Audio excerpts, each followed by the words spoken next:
सही रहे। आज पता है वो निंद्रा देवी बोली, बोले भगवान मैं जहाँ भी भक्तिपूर्ण अनुष्ठान होंगे, भागवत होगी, कीर्तन होगा, और वहां में जजमान के जाकर सिर पे बैठ जाऊंगा।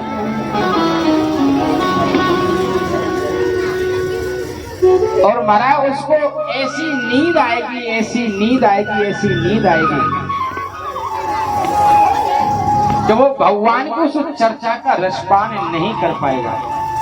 आप विचार करो, अगर कहीं नृत्य का कहीं प्रोग्राम हो रहा हो तो भला क्या वहां को नींद थोड़ी आती है? वहां तो महाराज नींद आएगी तो उड़ जाएगी। लेकिन जहां से भक्तिपूर्ण अनुष्ठान होते हैं तो वहां नींद आती है, क्योंकि ये निंद्रा देवी का शाप है। क्योंकि मैं भक्त के महाराज जहाँ पे बैठ जाऊंगी वो कथा नहीं सुन पाएगा। तो आप विचार करो, जो कथा नहीं सुन पाएगा तो फिर काम रहेगा। इसलिए मैं तो अपने भक्तों से महाराज निवेदन करता हूँ। और महाराज ये संगीत है, ये इसलिए नहीं महाराज, पहले हम लोग कथा करते थे ना तो महाराज एक ढोलक वाला रहता था और हम खुद पेटी बजाते थे।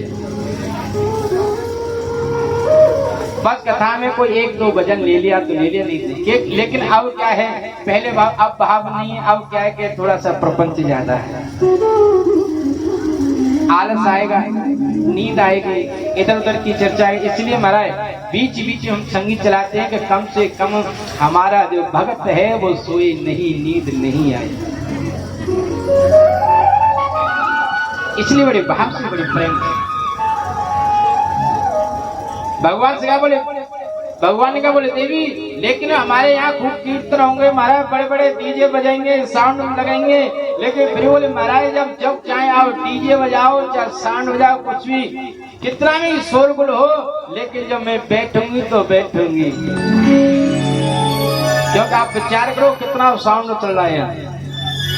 लेकिन हमारे परीक्षित जी को फिर भी राधे राधे, जग जाओ थोड़ा।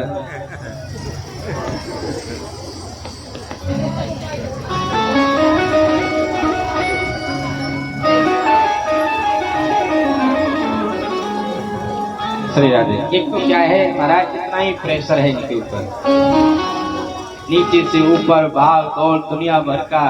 अब यहाँ आराम मिलता है ना, तो आराम मिलते थोड़ा रेस्ट ले जाना। श्री राधे। बोले श्री राधा रानी सरकार की जय हो। आज से सौनकादिक ऋषियों ने श्री सूत जी महाराज से प्रश्न कर दिया है। बोले महाराज हम आपसे एक नहीं, दो नहीं, हम आपसे 6 प्रकार के प्रश्न करेंगे।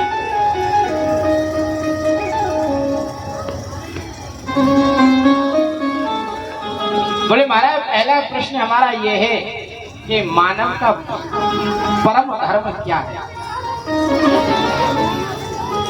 क्या हजारों लाखों रुपए दान करना या मानव का धर्म है क्या? या सुबह जल्दी जग के महाराज 4 बजे जाके मंदिर में घंटी बजाना धर्म है? या महाराज रोजाना गिरिराज जी की परिक्रमा करें, यमुना स्नान करें, गंगा ये स्नान करें, कि ये मानव का धर्म है?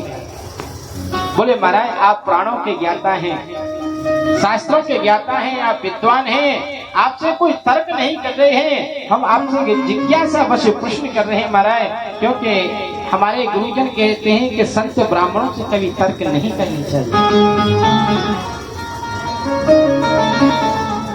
बोले महाराज तर्क नहीं कर रहे, आपसे जिज्ञासा बस एक प्रश्न कर रहे हैं कि मानव के लिए परम धर्म क्या है? बोले दूसरा हमारा प्रश्न ये है महाराज कि हम मंदिर में जाते हैं, कोई कहता है हनुमान जी श्रेष्ठ हैं, कोई कहता है राम जी श्रेष्ठ हैं, कोई कहता है भैरू जी श्रेष्ठ हैं, कोई कहता है भौमिया जी श्रेष्ठ हैं, कोई कहता है प्रेतराज सरकार श्रेष्ठ हैं, कोई कहता है सीताराम जी श्रेष्ठ हैं, कोई राधा कृष्ण श्रेष्ठ हैं, कोई कहता है भोले बाबा श्रेष्ठ हैं। बोले महाराज हमारे मन में ये स्थिरता नहीं है कि श्रेष्ठ कौन है। बोले भगवान हम पूजा किसकी करें। बोले तीसरा प्रश्न है हमारा महाराज कि वेद में परमात्मा को अजन्मा कहा है। अरे जिसने भाई अजन्मा कौन होता है कि जिसका कभी जन्म नहीं हुआ हो, वो अजन्मा है। लेकिन जब भगवान को अजन्मा कहा है तो भगवान देवकी के पुत्र कैसे बने, वसुदेव के पुत्र कैसे बने, बोले कौशल्या के पुत्र कैसे बने, दशरथ जी के पुत्र कैसे बने। और बोले महाराज चौथा हमारा प्रश्न ये है कि भगवान के अवतार कितने हैं। कोई तो कहता है एक अवतार है, कोई कहता है 2 अवतार हैं, कोई कहता है 24 अवतार हैं, और कोई तो भक्त ऐसे कहते हैं कि हरि अनंत हरि कथा अनंता। बोले महाराज हमारे को बताइए। और महाराज 5वां प्रश्न हमारा ये है कि वक्ता कौन सा श्रेष्ठ है। वक्ता अगर बड़ी बात को छोटी बना के वो श्रेष्ठ है, या छोटी बात को महाराज बड़ी बात कहे वो श्रेष्ठ है। और 6वां प्रश्न हमारा एक है महाराज कि भगवान ने जब अवतार लिया तो कहते हैं कि मैं सनातन धर्म के लिए अवतार ले रहा हूं, लेकिन जब भगवान अपनी लीला को पूर्ण करने के अपने धाम को चले गए, वो धर्म किसकी शरण में चला गया। प्रभु आप इसे हमारे को बताइए। आज बताएं ऐसे प्रश्नों को सुनकर सूत जी गदगद हो गए हैं। बोले भैया आपने बहुत सुंदर प्रश्न किए हैं, आपके प्रश्नों का उत्तर तो दूंगा, लेकिन पहले एक बार में श्री सुखदेव जी महाराज के चरणों में वंदन करता हूं। एक दिन किशोरी राधा गोलोक धाम में बैठी थी और उनकी गोद में सुखदेव यानी ये सुख पक्षी तोते के रूप में महाराज किशोरी राधा की गोद में खेल रही थे, कीड़ा कर रही थे। किशोरी राधा ने कहा बोले बेटा आप मृत्यु लोक में जाओ और जन जन में भागवत जी का प्रचार करो, क्योंकि महाराज मृत्यु लोक में लोगों की ऐसी बुद्धि हो गई है। महाराज सुबह जगते हैं, स्नान इत्यादि करते हैं, फिर अपना जो ऑफिस में जाते हैं, फिर भोजन इत्यादि करते हैं, शाम को आते हैं, टीवी देखते हैं, भोजन इत्यादि करते हैं, फिर सो जाते हैं। महाराज इसी 84 चक्कर में जीवन व्यतीत हो रहा है, वो कोई सत्कार्य नहीं कर पा रहे। आज पता है सुखदेव ने कहा बोले नहीं माँ मैं मृत्यु लोक में नहीं जाऊंगा। अरे जो 2-4 माला जो आपके यहाँ भज रहा हूँ ना, मैं मृत्यु लोक में जाने के बाद तो भजन नहीं कर पाऊंगा।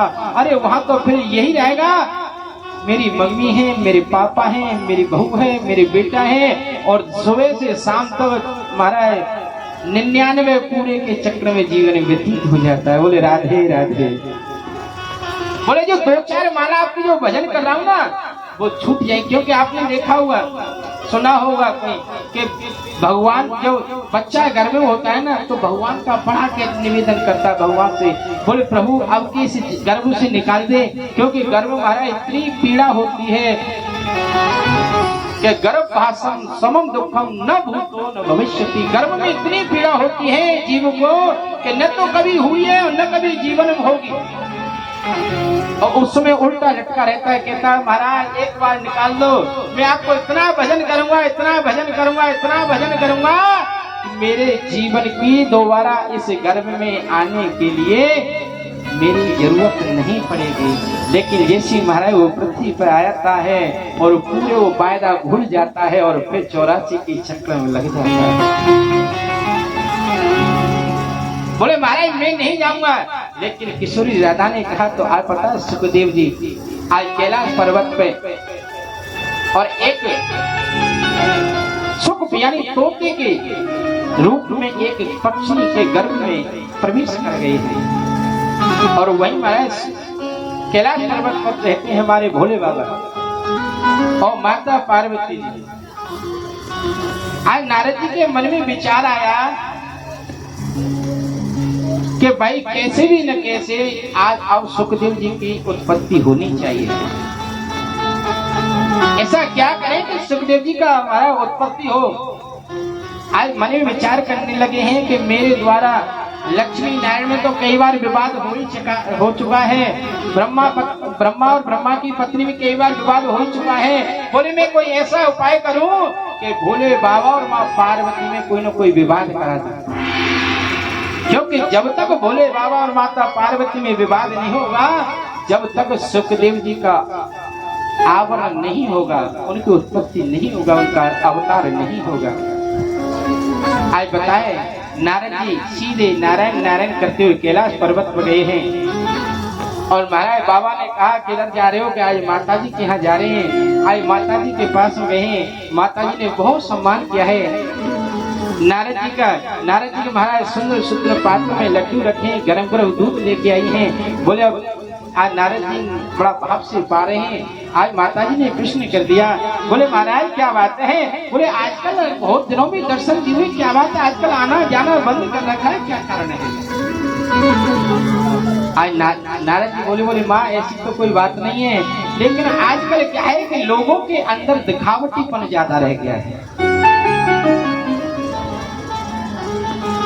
बोले अगर मतलब होगा तो आपसे राम राम करेंगे और नहीं मतलब होगा तो हमारा ऐसे मुंह फेर लेंगे। बोलो राधे राधे। ओ सूर्य नरि मुनि जन की यह रीति हो, स्वागत दिलाए सब प्रीति। सिया राम जय जय राम, सिया राम जय जय राम।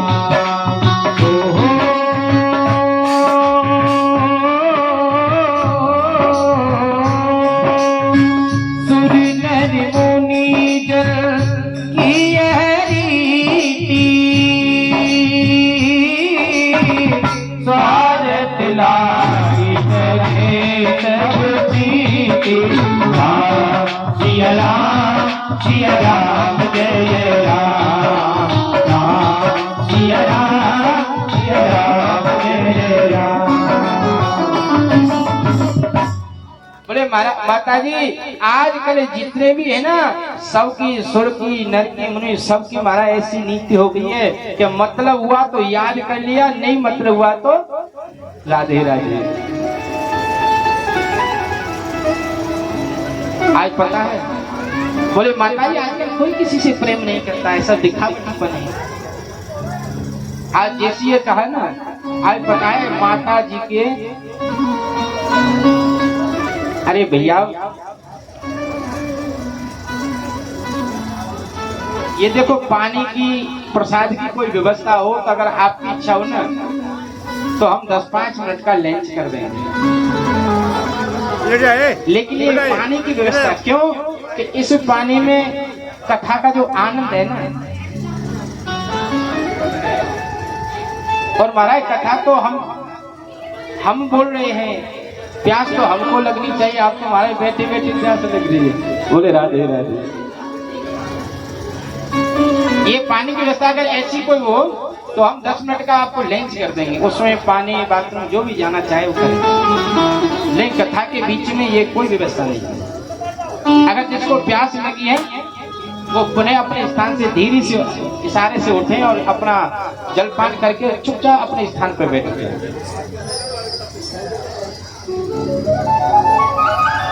आज बताए, आज माता जी बोले बाबा एक बात बताऊंगी आपको, आप नारद जी आप बुरा मत माने ना, मेरे भोले बाबा तो मेरे से इतना प्रेम करते हैं, इतना प्रेम करते हैं कि मैं आपको क्या बताऊं। बोले मेरे से कोई बात छुपाते नहीं है। महाराज ऐसे कहते हैं कि जो गुरु मंत्र देते हैं ना गुरु जी, आपने यहाँ कितने लोगों ने गुरु मंत्र ले रखा है? एक बार हाथ ऊपर करो, मेरे को भी तो पता चले। जय हो, जय हो, जय हो, धन्य हो। देखो जीवन में गुरु से होना चाहिए, क्योंकि जब तक जीवन में गुरु नहीं है जीवन अधूरा रहता है।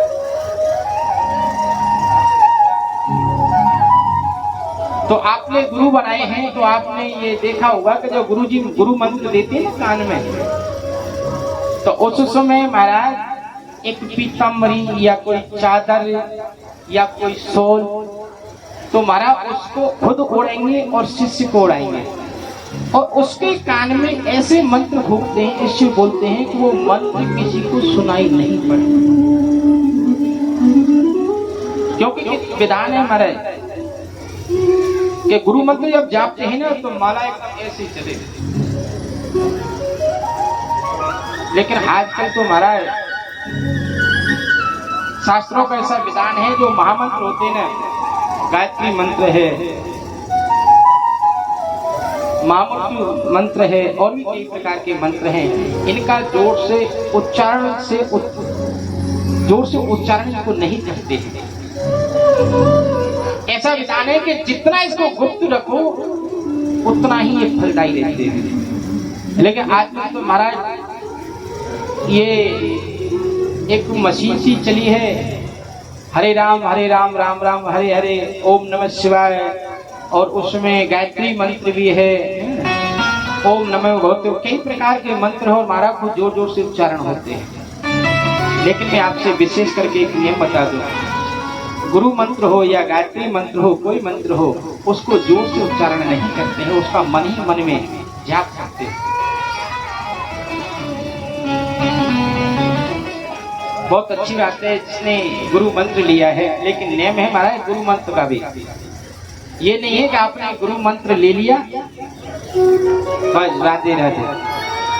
गुरु मंत्र का नियम है, जो भी मंत्र गुरु जी देते हैं ना, उस मंत्र का ज्यादा नहीं तो महाराज एक माला तो नित्य अवश्य गुरु मंत्र का जाप करना चाहिए। आप मंदिर नहीं जाते चलेगा, आप भागवत कथा नहीं सुनने जा रहे हो तो चलेगा, आप गौ सेवा नहीं कर रहे हो तो चलेगा।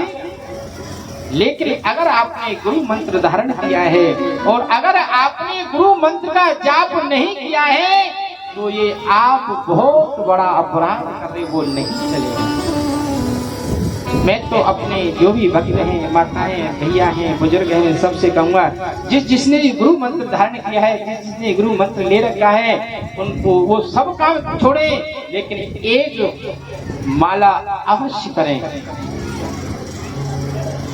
एक माला तो गुरु मंत्र की अवश्य होनी चाहिए।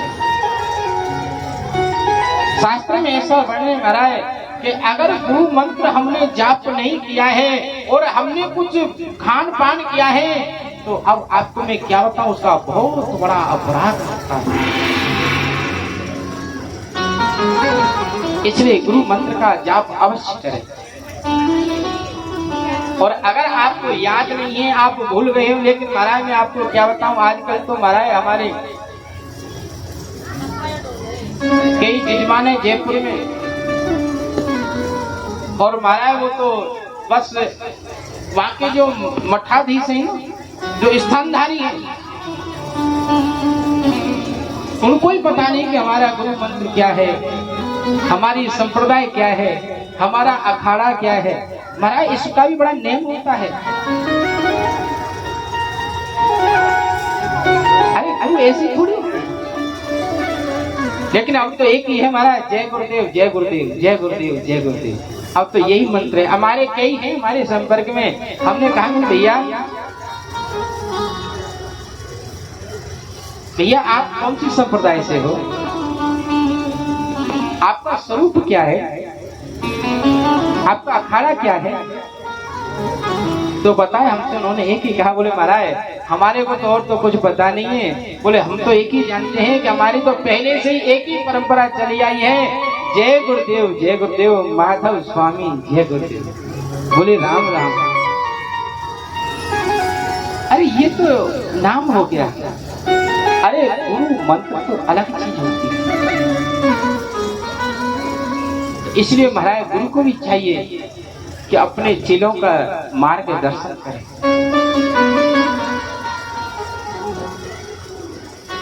आज ऐसी माता पार्वती जी कह रही, बोले महाराज मैं आपको क्या बताऊं नारद जी, अरे अब मेरे जो भोले बाबा है ना वो तो मेरे से इतना प्रेम करते हैं, इतना प्रेम करते हैं कि जो गुरु जी है ना वो गुरु मंत्र कान में देते हैं ना तो सबसे पहले आपके क्यों कहते हैं कि गोपनीयम प्रयत्न, अरे उसको गुप्त से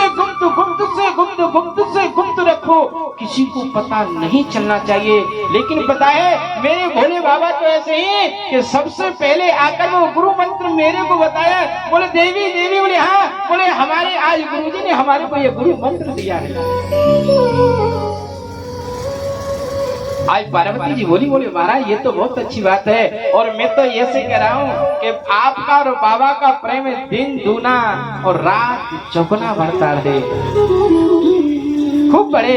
बोले देवी, बोले माता राम आपको ये तो पता होगा, बोले जो बाबा ने जो माला पहने रखते हैं ना 24 घंटा जो मुंडों की, बोले हाँ नारद जी पहनते तो हैं। तो बोले क्या आपको ये बताया है कि वो मुंड किसके हैं? हाँ।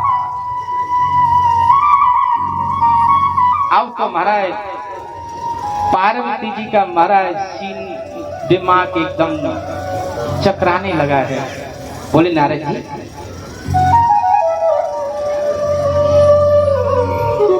बोले मैं सत्य कहती हूँ, बात तो आज तक कुछ नहीं छुपाई, लेकिन उस माला के बारे में तो आज तक कुछ नहीं बताया है। आज तो नारद जी बोले अच्छा, बोले जिस माला को भोले बाबा नित्य प्रति 24 घंटा धारण करके रहते हैं, और अगर देवी माँ अगर उसको नहीं बताया है तो क्या बताया है? बोले माँ आप जानो, आपका काम जानो, हम तो अपने आश्रम चले। आज महाराज नारायण करते करते वहां से चले गए, क्योंकि ये शक्ति माँ है ना, ये कब क्या करते हैं कोई पता नहीं। हम आपको अपनी एक बात बताते हैं जो हमारे साथ में गुजर गई। हम जब जयपुर में रहते थे और आगरा रोड पे बावनकुट हनुमान जी है, वहां की सेवा पूजा करते थे। तो एक वहीं के हमारे जजमान जी थे, हमारे से रोज मजाक करें। हमारी पंडितानी आए तो उससे भी मजाक करें। हमने कई दिन समझाया, मैंने देख भैया हम ब्रजवासी हैं, तो मत मजाक करे। नहीं हमने अगर तेरे से मजाक कर दी ना तो तेरे पे संभलेगी, वो नहीं माने, रोज मजाक। मैंने समझाया, मैंने भैया रहने दे, मैंने क्या ब्रजवासी है, मैंने फिर ठाकुर जी वाली चाल चल रही है। वो नहीं माना तो एक दिन क्या हुआ कि उनकी श्रीमती जी मंदिर में दर्शन करने के लिए आए। अब मेरे को मौका मिल गया, मैंने आज उस चीज का फायदा उठा लिया। आई मेरे पास में आई मेरी भाभी जी, राधे राधे महाराज जी, और सब बढ़िया है। हाँ बड़ा प्यार से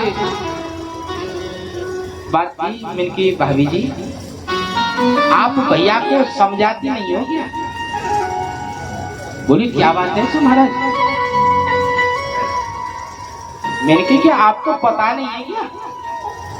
बोले नहीं तो क्या बात होगी महाराज बता। मैं चलो छोड़, मैंने कहा मैं चलो रहने दो भाभी जी कोई बात नहीं। बोले नहीं महाराज अब तो आपको बताना ही पड़ेगा, अब तो आपको बताना ही पड़ेगा। अब मैंने कहा रहने दो भाभी जी, मैं तो महाराज थोड़ा सा चेता रहता उनको। बोले भाभी जी आपको पता नहीं है भैया रोज आता है और यहाँ पर रोजाना भांग खाता है। भांग हा जैसे महाराज भांग का नाम लिया और महाराज लाल ताते हो गए और घर पे गई। श्रीमान जी जब तो घर थे नहीं और शाम को आए, महाराज खींचा तानी तगड़ी हुई और रात को 10 बजे मेरे पास फोन करते, बोले महाराज। बोले हाँ। बोले क्या हो गया? अरे महाराज ये तुमने क्या करा दिया? मेरे भले आदमी, मैंने क्या किया है? रोज तुम करते थे, आज मैंने कर दिया। बोले राधे राधे।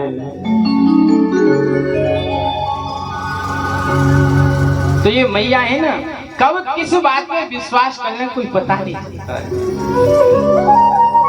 आज ऐसी बताई नारद जी ने कह दिया, बोले बाबा जो मुन्नों की माला पहनते हैं वो किसके पता नहीं।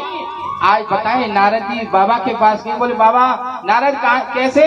बोले नहीं मैया बुला रही है, आप थोड़ा पधारे। आज जैसे शंकर भगवान पहुंचे, माता जी रुष्ट हो गई।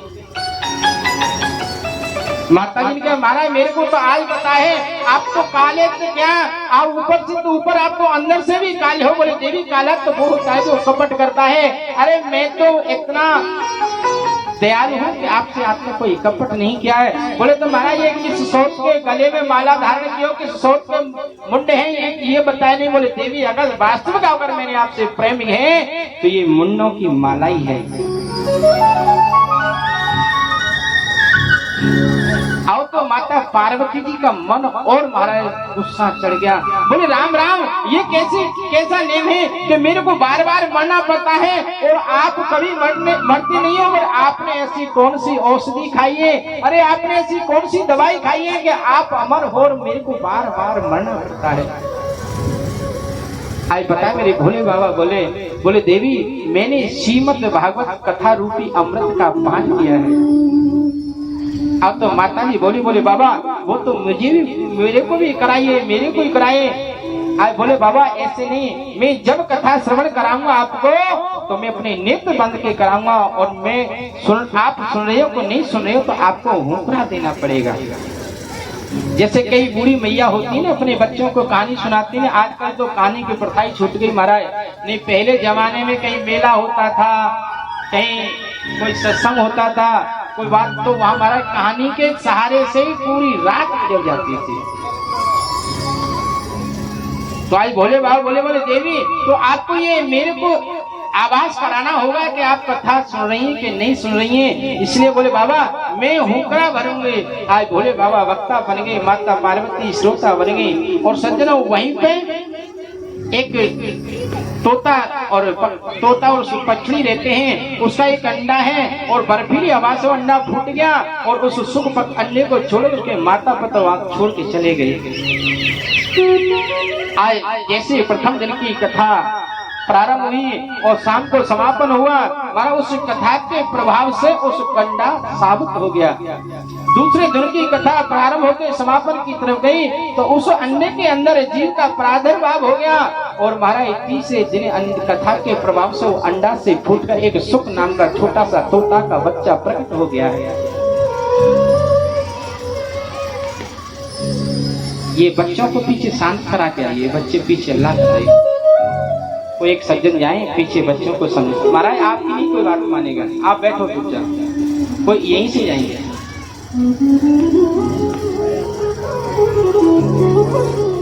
और महाराज जैसे ही 4 दिन की कथा हुई, 5 दिन की कथा हुई, आज माता पार्वती जी महाराज कथा सुनते सुनते थकान हो गई और उनको झपकी लग गई। और जैसी झपकी लगी है आज सुखदेव जी ने सोचा, बोले राम राम मेरे भगवान की कथा रसगुल्ले की कथाएं और अगर ये महाराज कथा विराम हो गई, भोलेनाथ बाबा जग गए तो ये कथा बीच में अधूरी रह जाएगी। बोले मैं ऐसा उपाय करूं कि माता पार्वती जी की आवाज में ही हुंकारा करूं। आज तोता यानी सुख पक्षी हमारा वो आवाज देने लगे हैं और आवाज देते जैसी कथा विश्राम हुई और भोले बाबा ने जोर से जयकार लगाया, बोले श्री राधे कृष्ण।